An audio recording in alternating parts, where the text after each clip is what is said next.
Bienvenidos a este curso de griego. Hoy vamos a estar viendo este concepto lingüístico-cultural del indoeuropeo. Soy Selvin Monterroso y una vez más, bienvenidos a este curso.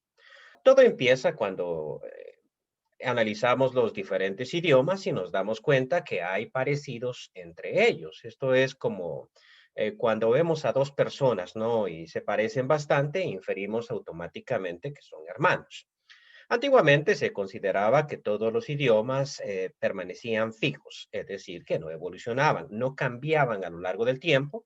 Y bueno, pues leyendo la Biblia, allá en Génesis capítulo 11, nosotros tenemos la historia de la Torre de Babel, donde se dice que Dios confundió las lenguas. A partir de ese relato se infería que allí se crearon todos los idiomas que existen en el mundo.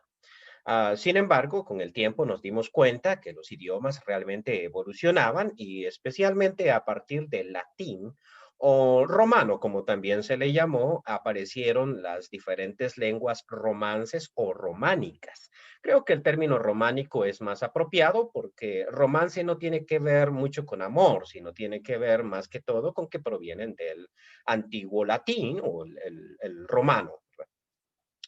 Pues a partir del latín evolucionó el francés, el portugués, el español, el catalán y otro montón de lenguas como el rumano incluso.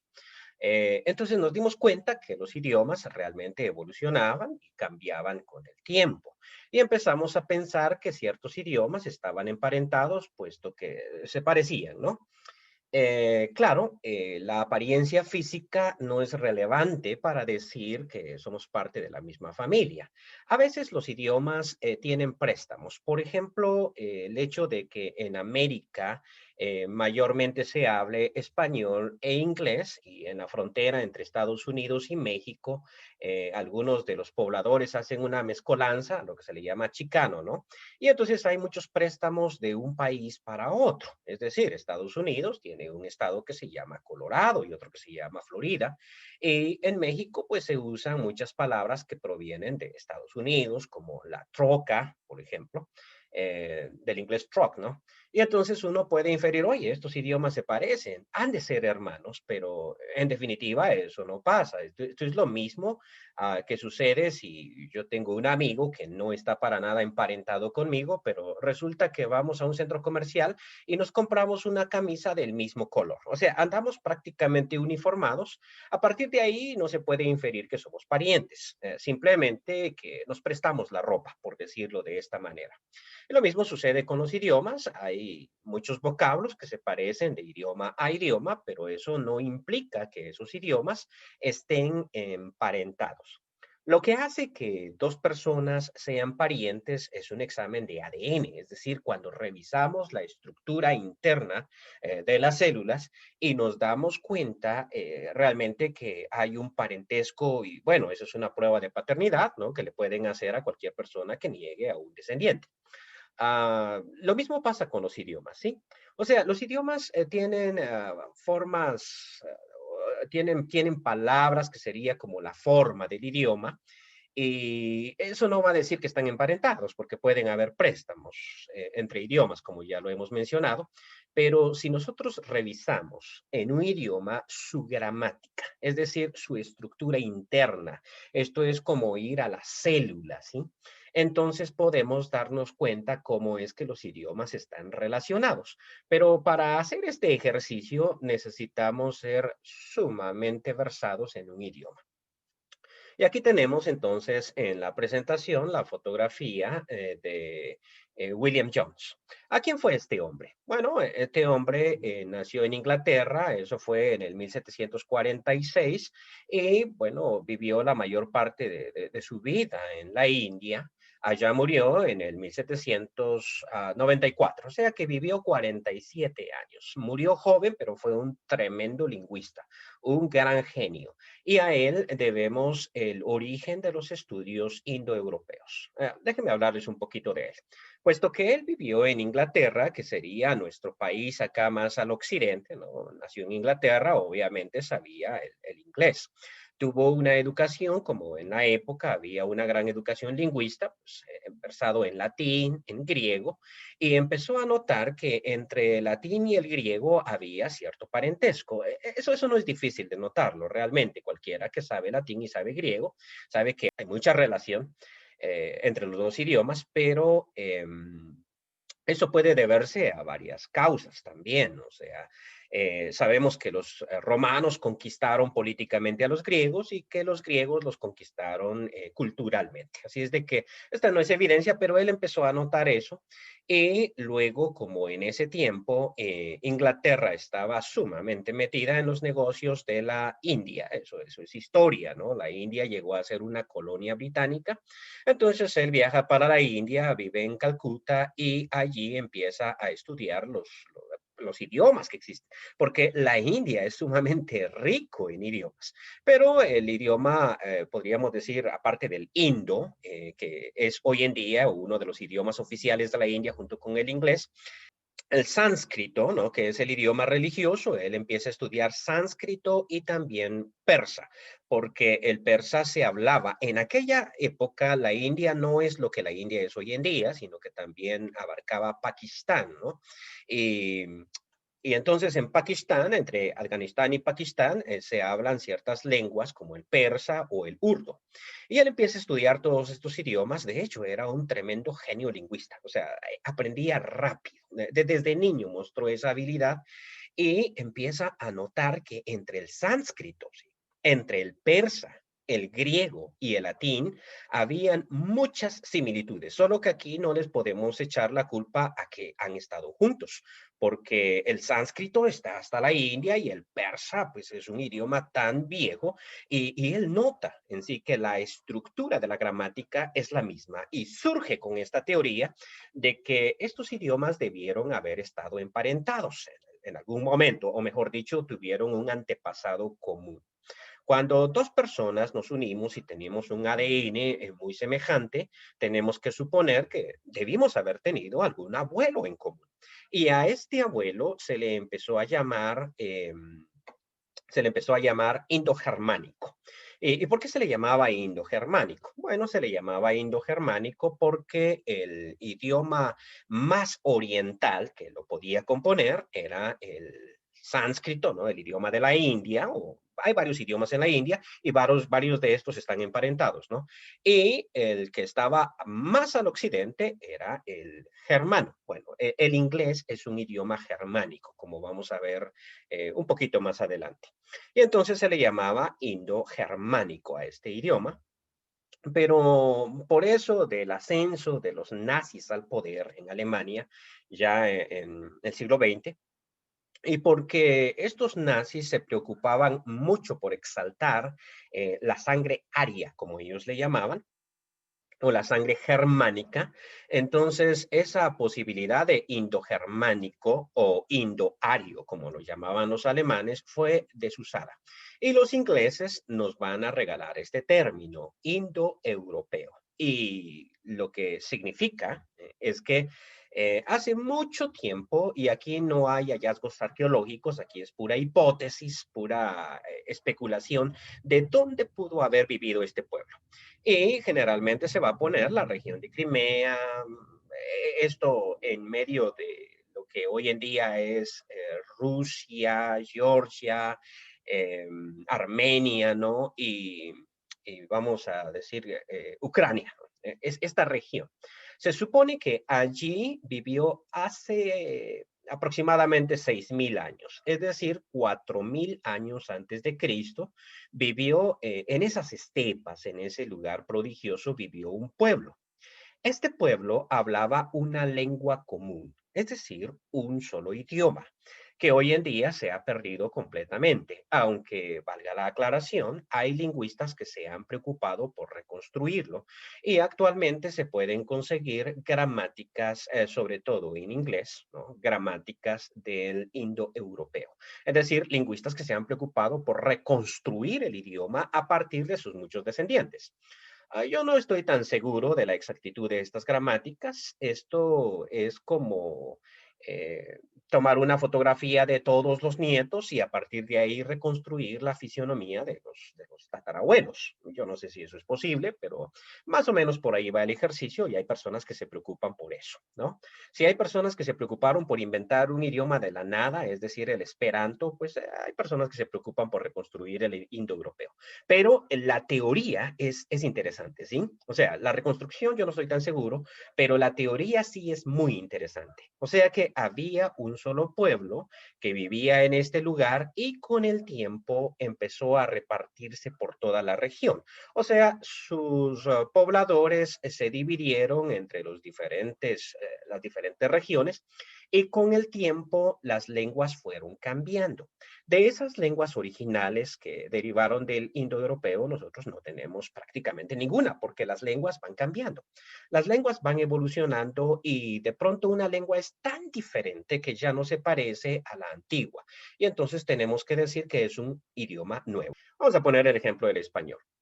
Nosotros le llamamos español porque surgió en España, lo conocimos así. En España se le llama castellano, ¿no? Pero esto era latín. O sea, lo que se hablaba en España hacía muchos años era latín, solo que con un acento ibérico. Así como hoy en día se habla español diferente en Guatemala. Si ustedes notan mi acento un poquito extraño, es porque soy guatemalteco, ¿no? Y ustedes de otro lado. Y en cada región de Latinoamérica se va a hablar un español un tanto diferente. Así pasaba con el latín. El latín de España era diferente que el de Galia, ¿no? Era diferente que el de Italia, etcétera. Cada latín era un poquito diferente. Pero cuando el Imperio Romano colapsó, cada uno de esos latines empezó a tener influjo de otros idiomas. En el caso, por ejemplo, del español, como los árabes invadieron por mucho tiempo, entonces empezaron, voy a decir, a contaminar, aunque aquí no hay contaminación, ¿no? Pero es influencia realmente, empezaron a influenciar ese latín que se hablaba y de pronto nosotros ya no tenemos un latín puro, sino que tenemos un nuevo idioma. Es lo que se conoce, por ejemplo, en el Cantar del Mío Cid, que es el primer escrito conocido como español en sí. Y a partir de allí, entonces, tenemos la creación del español. Sin embargo, cualquier persona que quiera leer el Cantar del Mío Cid en español original va a tener que utilizar un diccionario, sin importar de qué país venga. Va a necesitar un diccionario porque el idioma es prácticamente irreconocible. O sea, ya no se conoce, no se puede entender. Sin embargo, los lingüistas nos dicen que eso es español. Podrían decirnos que es otro idioma, pero es español porque no tiene un representante vivo. Sin embargo, en el 1492, cuando la reina Isabel echó a los judíos de España, muchos de esos judíos llegaron a Israel y otros al Imperio Otomano, o sea, lo que tenemos acá, donde estoy señalando con el mapa, y hasta el día de hoy ellos hablan español. Solo que por ser una variedad diferente, lo que era realmente el mismo español que hablaban los españoles en el 1492. No vamos a suponer que el español de ellos evolucionó o cambió. No, en realidad sí evolucionó, pero el nuestro también evolucionó. Ambos idiomas evolucionaron y hoy en día al nuestro le llamamos español y al de estos judíos sefardíes, como también se le llama, es que ellos le llamaban sefarad a España, ¿no? Por eso es que se le llama sefardíes. A esos judíos sefardíes, el español que ellos hablan se le llama ladino. Interesante, ¿no? Y sí nos podemos entender. Yo puedo escuchar a un israelí hablando ladino y yo entiendo la mayoría de su discurso. No se han distinguido mucho los idiomas, pero sí se puede considerar que son dos idiomas diferentes. Ok, entonces los idiomas evolucionan y ya no tenemos, por decir, ya no tenemos nosotros todos esos idiomas originales que derivaron del indoeuropeo. Entonces, lo que los lingüistas hacen es no hablar de idiomas derivados, sino de familias. Es decir, como hablar de los antepasados, aunque esos no existan en la actualidad. He formulado esta tabla para hablar en detalle de las lenguas indoeuropeas. Obviamente, aquí, para no complicar la situación, voy a hablar a grandes rasgos de cada una de estas familias.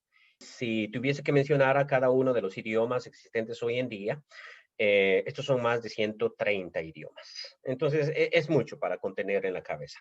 Pues los eruditos nos dicen que podemos dividir el indoeuropeo en 11 familias. En primer lugar, tenemos la familia albanesa. Le llamamos familia, sí, pero realmente aquí solamente tenemos un idioma, es el albanés, el que se habla en Albania, ¿no? Lo que pasa es que este idioma es indoeuropeo, pero no logramos emparentarlo con ningún otro de los idiomas indoeuropeos para decir que provienen de la misma familia. Esto es como decir, usted es el único tataranieto porque su papá solamente tuvo un niño, pero resulta que su abuelo solo tuvo un niño y su bisabuelo solo tuvo un niño, entonces usted es el único tataranieto de ese antiguo tatarabuelo, ¿no? Que sería el indoeuropeo. Y esto pasa cuando la cultura no es políticamente poderosa. Ya vamos a mostrar eso, ¿sí? Pero entonces tiene solamente un representante, el albanés, y lo mismo sucede con el armenio. Hoy en día, por ejemplo, es famosa Armenia por la guerra que acaba de haber en Armenia y en Nagorno-Karabaj. Y la cultura armenia es bastante antigua, bastante cristiana y lo mismo, ¿no? Constituiría una familia en sí misma o el único descendiente vivo de esa familia. Podemos decir que sí, utilizando la misma metáfora de la familia, que tuvo tíos, tuvo abuelos, pero todos esos han muerto. Sí, muchas veces pasa que las lenguas se derivan, pero algunas se extinguen, y el armenio sería el último sobreviviente de esa familia. Es aquí cuando los lingüistas le dan mucho valor a un idioma. Es decir, si el armenio llega a desaparecer, por ejemplo, llegar a extinguirse como lengua, entonces perderíamos toda una familia indoeuropea. Que eso ha pasado, hay dos familias extintas. Entonces, por eso hay que cuidar mucho el albanés y mucho el armenio y no permitir que las personas dejen de hablarlo por conocimiento cultural, ¿no? Claro, los otros idiomas también son importantes, pero a veces tienen muchos representantes. Tenemos también a la familia báltica. Estos son los idiomas que hablan los países bálticos, Letonia, Estonia, Lituania, ¿no? Que en algún momento fueron parte de la URSS, ¿no? La Unión de Repúblicas Socialistas Soviéticas. Y uno tiende a pensar que es que ellos hablan ruso. Y sí, mucha gente ahí habla ruso, pero ellos tienen sus propios idiomas regionales, las lenguas bálticas, ¿no? Y eso constituye una familia de lenguas indoeuropeas también. Tenemos a las lenguas célticas, los celtas, ¿no? Estos vivieron en toda Europa antiguamente, solo que en cada uno de los lugares se les va a llamar de manera diferente. En España se les llamaba íberos, en Inglaterra se les llamaba bretones, en Francia se le llamaba galos, etcétera, ¿no? Pero en término general, todos ellos eran celtas y todos ellos hablaban una variedad diferente de su idioma. Lamentablemente, muchos de esos idiomas han perecido, ya no se hablan, pero sobrevivientes de la familia celta está, por ejemplo, el escocés o el irlandés, ¿no? Sobre todo el irlandés, que se ha mantenido bastante puro e inalterado por mucho tiempo. Ellos han cuidado mucho su idioma y sería un ejemplo de esas lenguas célticas. O sea, está emparentado con el inglés, sí, como ya vamos a ver, pero proviene de otra familia, es decir, de la familia céltica. También está la familia eslava, que proviene también del indoeuropeo.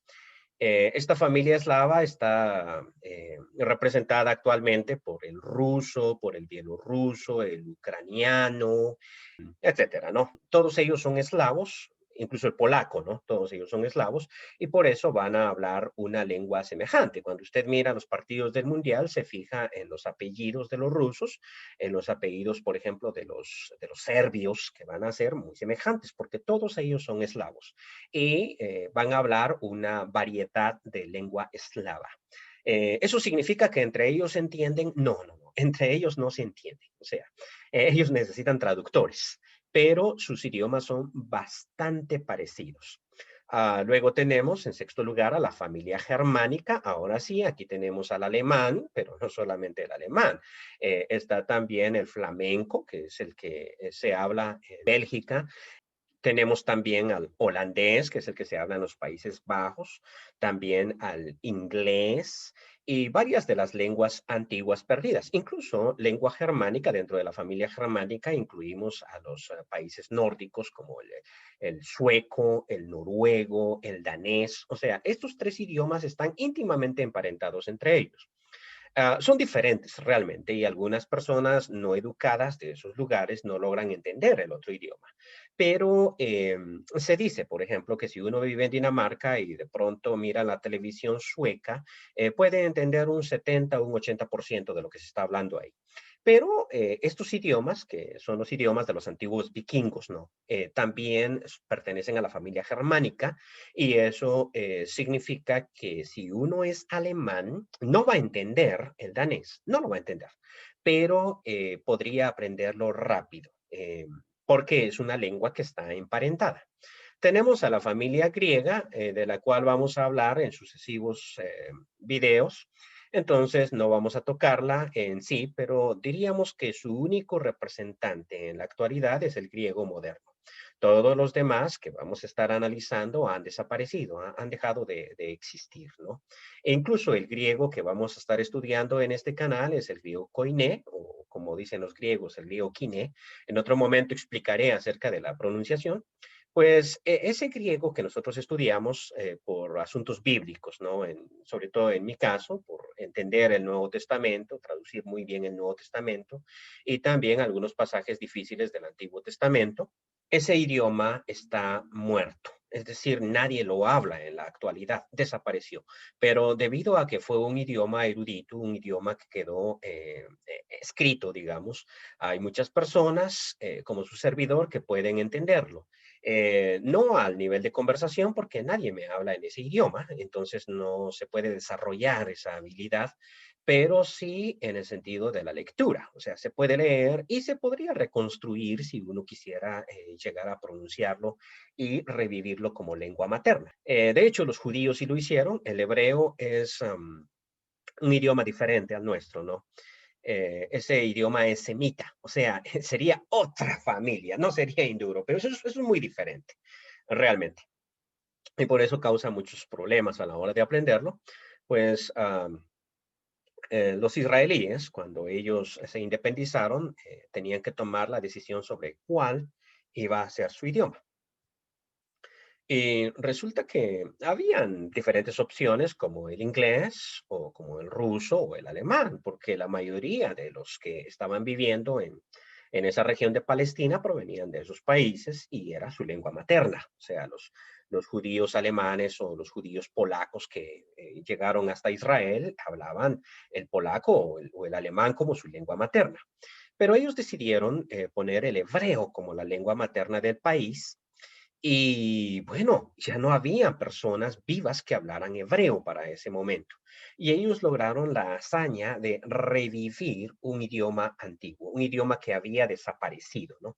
Ahora, lo que sí es cierto es que la pronunciación del hebreo moderno es muy diferente a la pronunciación del hebreo bíblico y eso se debe a que necesitaron reconstruir y reconstruir la pronunciación es muy complicada. En un momento hablaré de la pronunciación del griego, para que veamos la complicación de este idioma. El hebreo es mucho más complicado, porque no había nada más dos escuelas, como sucede con el griego, sino había cuatro escuelas de pronunciación. Y aparte de eso, los acentos de los diferentes pobladores de Israel que venían de prácticamente toda Europa. Bueno, pasando al punto número 8, tenemos a la familia indo-irania. Y sí, esta es una de las sorpresas más grandes, ¿no? Porque cuando nosotros hablamos de lenguas indoeuropeas, del germano, pues, el alemán o el inglés, uno se hace la idea de que los indoeuropeos, pues todos son blancos. De hecho, los idiomas que se hablan en el centro de Asia, como el urdo o el mismo sánscrito, ¿no? El indo, el caso del persa, el que se habla hoy en día en Irán, y el kurdo, todos esos están emparentados, ¿sí? Todos esos están emparentados. Cuando uno escucha, por ejemplo, de la República Islámica de Irán, automáticamente uno piensa que ellos hablan árabe, porque uno dice que un musulmán pues es un árabe, pero resulta que no. Los habitantes de Irán hablan, bueno, se le llama iranio o se le llama persa, es el antiguo persa, obviamente evolucionado, porque en 2000 años o 3000 años el idioma va a cambiar, ¿no? Pero en sí el persa es también un idioma indoeuropeo y significa que se parece mucho más al español de lo que nosotros hubiésemos imaginado. Y también el sánscrito en la India, ¿no? Y a esa familia se le va a llamar indo-irania. Obviamente los eruditos a veces no son muy creativos y tampoco les conviene ser muy creativos porque la forma en que van a llamar a un idioma tiene que ver con qué abarca, ¿no? Entonces, cuando se le dice familia indo-irania, significa un montón de dialectos en la India y también en Irán, ¿no? Tenemos probablemente a la familia más prolífera de todas. Es la familia itálica. La familia itálica se refiere a todos aquellos idiomas que se hablaban en la Italia antigua. Muchos de esos idiomas desaparecieron porque sus pueblos fueron absorbidos por uno de esos idiomas itálicos, el latín, ¿no? El latín se llegó a hablar en todo Italia y luego cuando Roma se convirtió en un imperio, el latín se habló por todos lados. Lo que es verdad es que en los diferentes lados donde se habló el latín, las personas hablaban al mismo tiempo su propio idioma materno. Es decir, por ejemplo, si yo vivía en la Galia y era un galo, pues hablaba mi idioma materno, que era el galo, ¿no? Y al mismo tiempo hablaba el latín, y a veces como mi idioma materno también, al mismo tiempo. Esta gran expansión del Imperio Romano hace que el latín tenga gran importancia, pero también hace que el latín tome muchas formas variadas, un poquito diferentes. Voy a poner un simple ejemplo acá. El español, por ejemplo, se extendió por toda América y en América existían diferentes culturas. Algunos pueblos eran pequeños, como los pueblos que habitaban Centroamérica, no eran grandes naciones, eran casi cascos, eran pequeños reinos. Pero en sí había dos culturas grandes. En el caso de Mesoamérica, es decir, todo lo que es México y Centroamérica, los aztecas o mexicas, como ellos prefieren ser llamados, ¿no? Dominaban toda la región. Y eso significa que muchos de los términos que se usaban aún en los otros idiomas provenían del azteca, igual que el inglés nos gobierna hoy en día y como es sumamente tecnológico, a este sistema por el cual estoy hablando ahorita se le llama Zoom. Y eso es porque, bueno, aunque el creador de Zoom, o el dueño de Zoom, es realmente un coreano, él sabe que el inglés es tan importante y le va a poner un término inglés. Facebook, bueno, eso quiere decir el libro del rostro, ¿no? Pero lo vamos a decir en inglés, Facebook, WhatsApp, Instagram, qué sé yo, todos estos términos provienen del inglés. Lo mismo pasaba entonces en Mesoamérica con respecto al mexica o al azteca o al náhuatl, ¿no? Como también se le llama. En el caso de Sudamérica, los incas eran los que tenían el dominio cultural. Y eso hace que en todo Latinoamérica, en término general, se hablen tres variedades de español. Un español dominado, vamos a decir, más que todo por los aztecas, en lo que es México y Centroamérica, y un español dominado por los incas, que va a ser de Colombia en adelante, y luego el Caribe va a hablar otro tipo de español. Y es tan interesante, ¿no? Que hablando de estos dos lugares, más que todo, vamos a dejar el Caribe por un lado, la terminología varíe de Panamá en adelante. Digamos, aquí llamamos elote al fruto tierno del maíz. En Sudamérica le llaman choclo. Nosotros vamos a llamar chile al picante y ellos le van a llamar ají. Y eso hace que su español tenga un tono diferente, ¿no? Si alguien de acá viaja hasta esos lugares, pronto se va a encontrar con varios términos que no va a lograr entender muy bien. Sin embargo, es español porque su gramática es la misma. O sea, sí nos entendemos. Tenemos muchos términos diferentes, pero sí nos entendemos. Lo mismo sucedía con el latín. Entonces, la gramática va a ser semejante. Sin embargo, cuando el Imperio Romano colapsa, cada región queda aislada y en cada una de esas regiones se forma un idioma diferente. Se forma un idioma distinto. Y así van a surgir las distintas lenguas románicas, que son varias realmente, o romances como también se les ha llamado, que quiere decir los idiomas que derivaron del antiguo latín. Dicen los lingüistas que el rumano es el más parecido al antiguo latín. De ahí seguiría el italiano, pero hay más derivados y muchos de ellos desaparecieron con el tiempo, como el provenzal, ¿no? Pero de las familias famosas va a ser el portugués, el español, el catalán, el francés, ¿no? Lo curioso es que allí en medio de todo eso está el vasco, ¿no? O el euskera, como ellos le llaman. Y curiosamente, el euskera no es lengua indoeuropea, o sea, no está relacionada, ni con, ha sobrevivido por muchos años. Y es más, los lingüistas no saben de dónde proviene exactamente. Diríamos que es una mega familia en sí misma. Y por eso es que los vascos son tan nacionalistas, ¿no? Porque hasta su idioma es totalmente distinto a todos los demás que lo rodean. Pero ahí está dominado por lenguas romances. Resulta que después de que el Imperio Romano cae, cada uno de esos pueblos se va a convertir prácticamente en una potencia. Por ejemplo, si nosotros hablamos de Italia, Venecia se convierte en una potencia comercial y al mismo tiempo militar, ¿no? Y entonces el italiano tiene una expansión prácticamente, no digamos el español, ¿sí? España empieza a surgir cuando los reyes católicos, es decir, la reina Isabel de Castilla, ¿no? Se casa con el rey Fernando de Aragón. Y entonces ellos unen dos reinos ahí, pero realmente esos dos reinos tienen muchos idiomas. No, pero el castellano se convierte en la lengua oficial y es en la lengua que nos invade en América. Y aquí nosotros no lo conocimos como castellano, sino lo conocimos como español. Por eso hablamos de español, ¿no?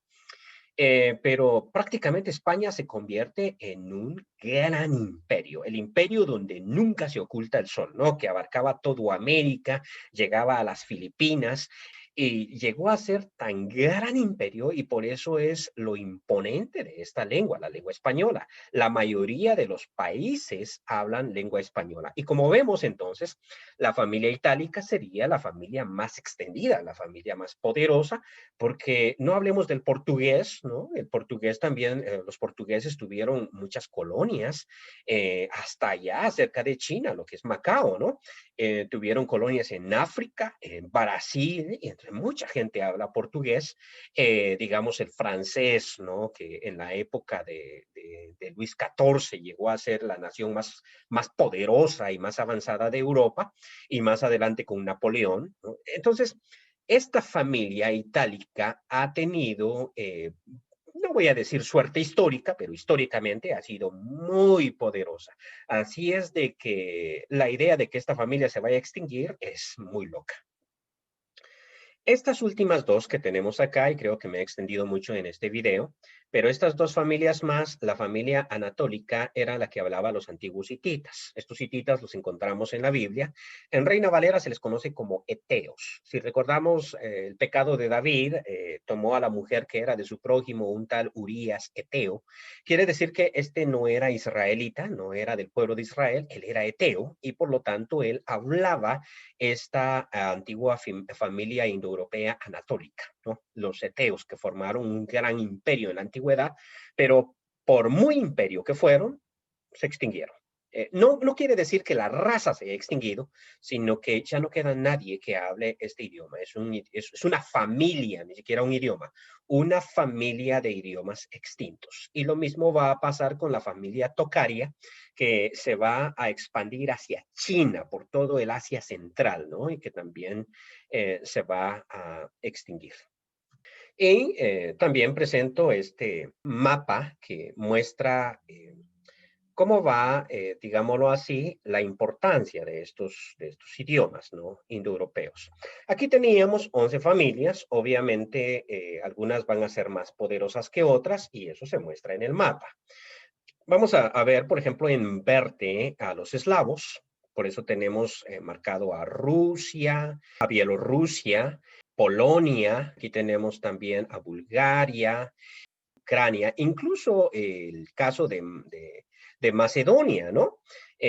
Vamos a ver, por ejemplo, que Macedonia se va a convertir en la cabeza del pueblo griego, pero cuando nosotros hablamos del macedonio actual, es el idioma que se habla en Macedonia, ese es eslavo, ese no es descendiente del griego. Es una curiosidad histórica, ¿no? Pero aquí tenemos entonces en verde todas las lenguas eslavas. Como vemos, tienen una gran expansión, sobre todo por el poderío del Imperio Ruso, ¿no? Tenemos también a las lenguas bálticas, ya recordamos Lituania, Estonia. Tenemos a las lenguas germanas, que están representadas aquí por Inglaterra.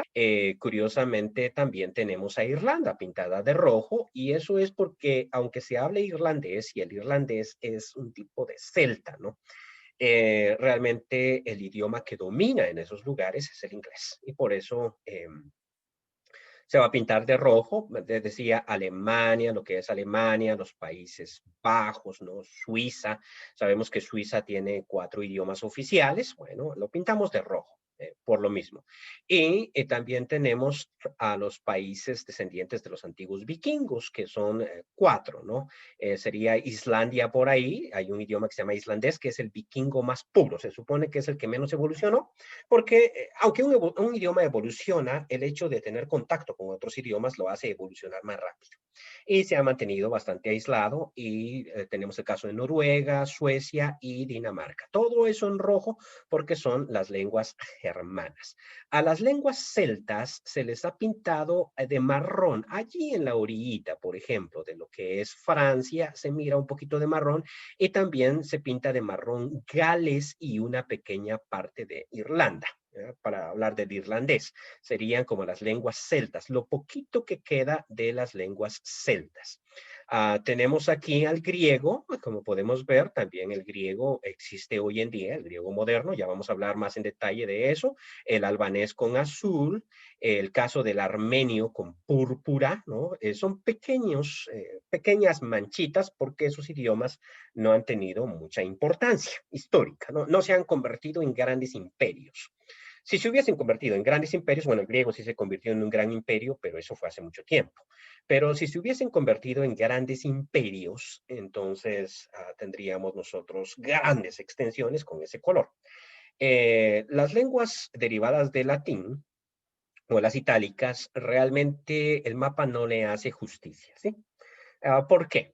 Bueno, aquí tenemos pintado, por ejemplo, Italia, Francia, España, Portugal y Rumania, pero las colonias que tuvieron estas naciones en el pasado, todo América, por ejemplo, con excepción de Estados Unidos, bueno, Estados Unidos debería de estar de rojo porque se habla el inglés y es una lengua germánica, pero todo lo que es Latinoamérica, incluyendo Brasil, debe estar en marrón. O sea, si vemos el mapa mundial, eso ya se va a ver sumamente grande.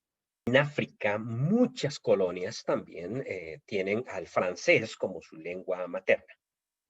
En Nueva Guinea es la única que tiene el español, pero el francés y el portugués como lenguas maternas. Muy bien, ahora sí pasándonos a las lenguas indoiranias, que son producto del indoeuropeo. Tenemos prácticamente, bueno, aquí tenemos parte de Turquía, parte de Siria, parte de Irak. Eso es porque los kurdos pertenecen a esta familia, o el kurdo, ¿no?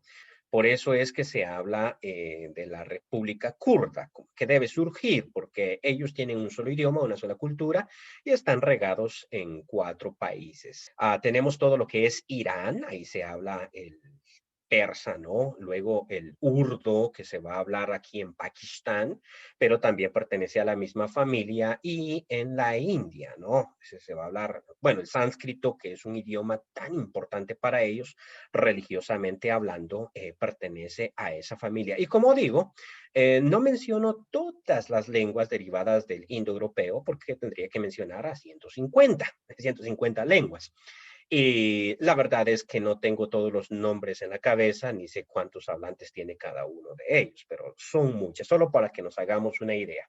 Eh, el sentido de esta clase es para que entendamos, y lo que vamos a estudiar es griego y griego bíblico, entendamos que el griego no surge de la nada, sino que tiene una gran familia. Está emparentado con muchos otros pueblos. Nosotros seríamos como los primos lejanos, en español, los primos lejanos del griego. Y eso hace que, en cierto sentido, sea algo fácil aprender griego para nosotros. Dicen los lingüistas que el griego clásico y el koiné, muy parecido al clásico, es de los 10 idiomas más difíciles de aprender. De los 10 idiomas más difíciles de aprender. Sin embargo, para nosotros los hispanohablantes no es tan difícil.